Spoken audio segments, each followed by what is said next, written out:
Alabama football is back after a 3-week absence. And, we can talk about whether they had any rust to shake off, but the final score certainly doesn't indicate that they did. A beatdown 63-3 win for Alabama over Kentucky. I'm joined by Ben Flanagan, host of the podcast Bammers, among many other things, at AL.com, to talk about this game. Ben, we'll take it one at a time, but it's definitely been a bit of an odyssey. This is the longest in-season break that I can certainly ever remember in my life in between Alabama games. What was the feeling like in Tuscaloosa today? Pretty low key on campus today. Obviously, much less crowded than usual, at least about an hour or two before kickoff. Maybe because it was Kentucky, obviously not an opponent that Alabama fans usually get excited about. We don't really see Kentucky come to Tuscaloosa very often. But I thought that there might be some renewed sense of urgency because of the 2 weeks off, like you mentioned. But I thought that people might be itching for Alabama football and we'd see a bigger crowd, but it was pretty calm out there. Yeah, definitely not a ton of drama. I mean, obviously, Kentucky did sort of manage to draw things out, I think, early in this game. They took a lot of time off the clock and kept Alabama off the field for as much as they possibly could in the first half. But ultimately, it got away from them very quickly. And I think we saw, coming into today, Alabama's offense had a few milestones that they were getting close to hitting. They hit a big one today with DeVonta Smith, who becomes the SEC record holder for career touchdown receptions with one of his early touchdowns in this game. And a pretty big day for DeVonta overall, 144 yards and 2 touchdowns. Yeah, and, Mac Jones has obviously been a big story with this season. People are surprised that he's as good as he is, and he looked sharp today. He had some really accurate passes to DeVonta Smith and John Mechie. Obviously, he had some that he'd like to have back, including the interception at the goal line where I believe he was throwing it to DeVonta in single coverage, and one that could have been picked off when he got the roughing the passer call, but still very sharp overall. But yeah, I mean, we're running out of superlatives for DeVonta Smith. I mean, he's amazing. He can just kind of do it all at this point. He's got incredible hands, great pass catcher, great route runner, aggressive, strong, blocks well. I mean, he's just a really complete receiver. And the fact that he has this record now, I mean, it's just a reflection of an amazing career. So, yeah. But honestly, though, the DeVonta Smith subplot of this game is I can't really fathom why he was still returning punts during the fourth quarter when Bama was up so big. That was really strange, but I guess that has to do with a mysterious injury to Slade Bolden. Yeah, which we don't know that much more about. I would say tune into the Nick Saban press conference, which we will have on this page wherever you're watching it shortly. And I'm sure that we will get an update. We don't know how serious the injury was. We don't know if maybe he just didn't go back in because why put a starter back in that late in the game? And DeVonta, I think, only had 2 punt returns. I think they pulled him for one really good one, too. Yeah, I mean, look, he'd be good at the job. I think the question is whether it's worth the risk or not at this point because of his importance overall to this team. Just an incredibly dynamic player. I think I also want to talk today, Ben, about the rushing game because to me it really felt like Alabama came into this game looking to make a statement on the ground. And that can be frustrating for fans to watch sometimes because it feels like you're pounding your head into a wall and the yards aren't there. But sometimes there can be a larger game at play. And I think that's what Alabama was doing today. And they certainly ended, but by the end of the day, the ground game was dominating. And that's really, I mean, especially in the fourth quarter, it's really all Alabama did.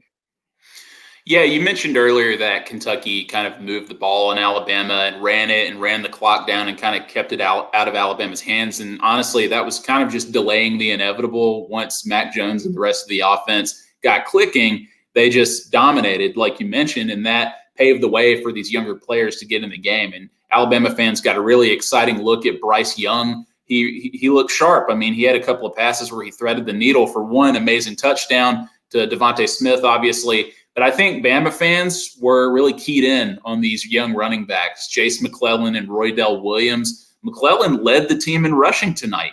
And Williams, he's a name that a lot of people are going to remember from his Hueytown days when he had put up these ridiculous stats, and fans knew that he had committed to Alabama and thought maybe one day he's going to be one of the next great Alabama running backs. Who knows? He certainly looked the part late tonight.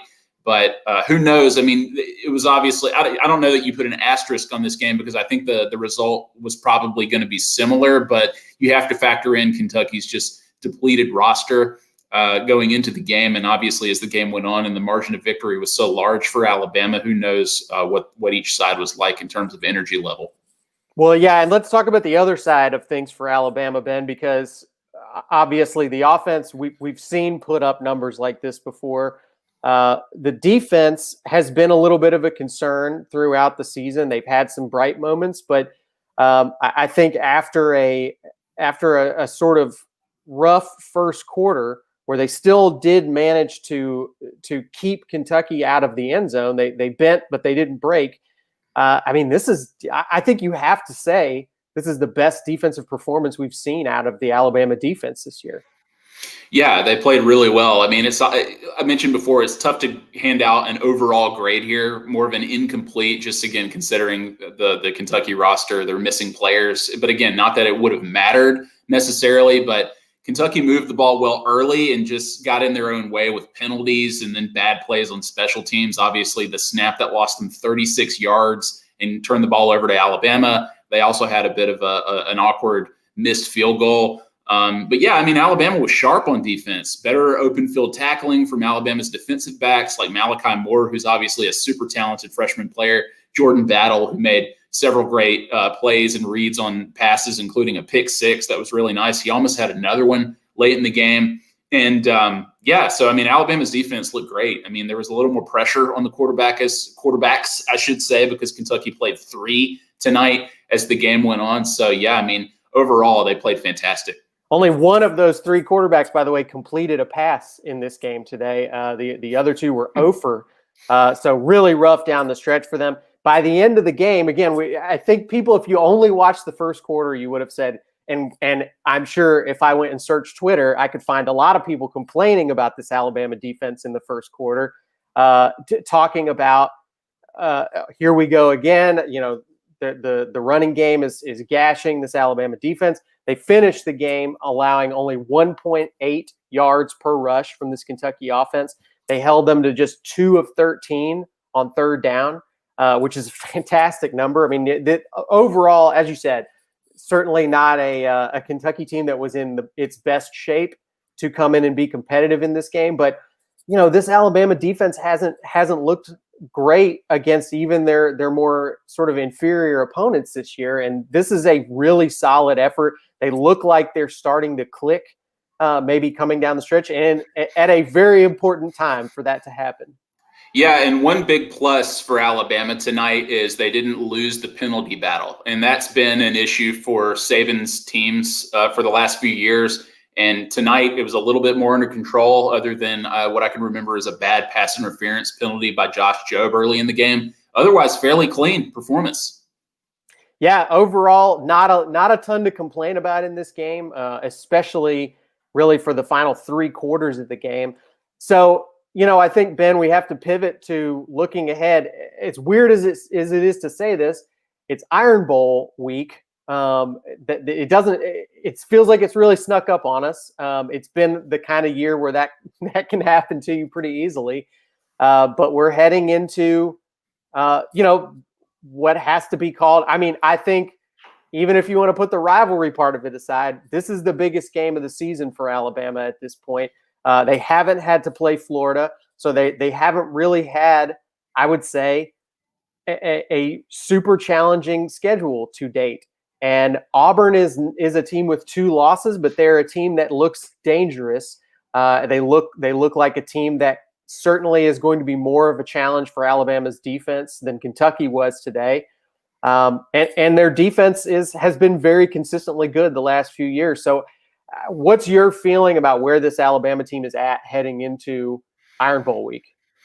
I mean, I think that they're still at a pretty significant advantage when it comes to, I mean, if you're just comparing the teams and the performances so far, Alabama has looked better this season. Obviously, Auburn's 2 losses are pretty glaring. I mean, you say Alabama hasn't had a super challenging schedule. They did dominate Texas A&M, who they've been playing very well since that game. What are they ranked in the top 5 at this point? They could sneak into the playoff if they win out. So we'll see what happens there. But that's an impressive win for Alabama. Auburn obviously dominated LSU a couple of weeks ago. Honestly, Matt, I don't really have a great read on this game other than I expect Alabama to win, just like based on what we've seen in the eye test so far. But Gus Malzahn knows how to beat a Nick Saban team. Like when Gus Malzahn has a good Auburn team, Nick Saban struggles against them. And the proof is in the pudding over the last couple of years. So we'll see what happens. But Mac Jones just looks so good. This offense looks so good, even without Jalen Waddle at this point. They're still very explosive. We obviously need to see what happens with